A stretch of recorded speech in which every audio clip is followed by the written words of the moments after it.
Pinakakalma ng World Health Organization na ang publiko ukol sa hantavirus outbreak sa isang barko malapit sa bansang Spain. Alamin po natin ang mga detalye mula kay L'Oreal Montajes. Hindi coronavirus A. Ito ang pagtiyak ni WHO Director of Epidemic and Pandemic Management, Maria Van Kerkhove. Nilinaw ng WHO official na ibang uri ng public health concern ang hantavirus. To be unequivocal here, this is not SARS-CoV-2. This is not the start of a COVID pandemic. This is an outbreak that we see on a ship. There's a confined area. We have 5 confirmed cases so far. We completely understand why these questions are coming, and we are trying to provide all of the information that we can. Binigyan din ni Van Kerkhove na maraming taon nang kilala ang hantaviruses at ang naturang insidente sa barko kamakailan ay isang confined outbreak. Aniya, 5 kaso ang kumpirmado sa ngayon. Nanawagan si WHO Director General Tedros Adhanom Ghebreyesus para sa kooperasyon at pagkakaisa. But on top of that, I think everybody has the moral duty to take care of the people who are on the ship. I hope those who have concerns at the Canary Island will understand and support and cooperate with the federal government.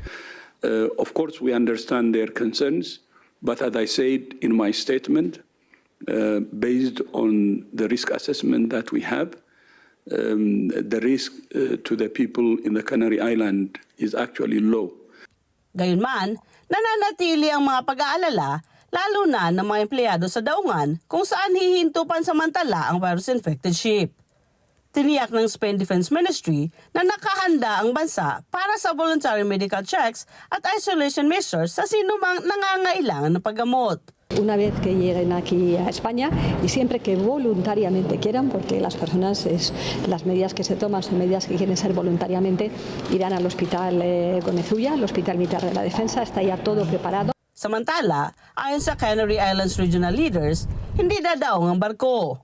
Aangkla lang ito sa baybayin habang isinasagawa ng WHO experts ang pag-test at pag-monitor sa mga pasahero. Con lo cual creemos que es una muy buena noticia porque vectores de posible contagio y de riesgo pues se disminuyen y por lo tanto la evacuación de esos pasajeros va a ser con una lancha o una nave nodriza que pueda ir, recogerlos, trasladarlos y llevarlos. Ayon kay Clavejo, kapag pwede na, maaari nang ilikas ang mga pasahero gamit ang isang barko na magdadala sa kanila sa mga paliparan nang sa gayon ay makauwi na sa kanilang mga bayan.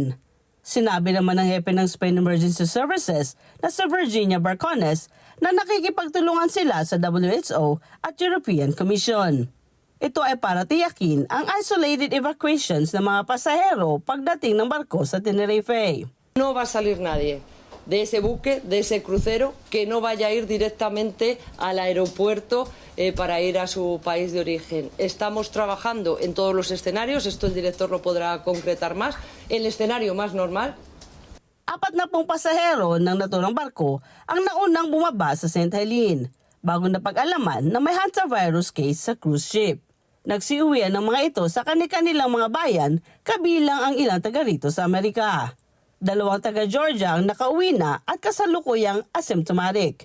Isang residente ng Arizona ang minomonitor pero wala ring sintomas.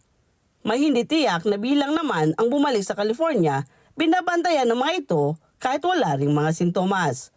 L'Oreal Montajes para sa Mata na Aguila International. Trusted, connected, on point.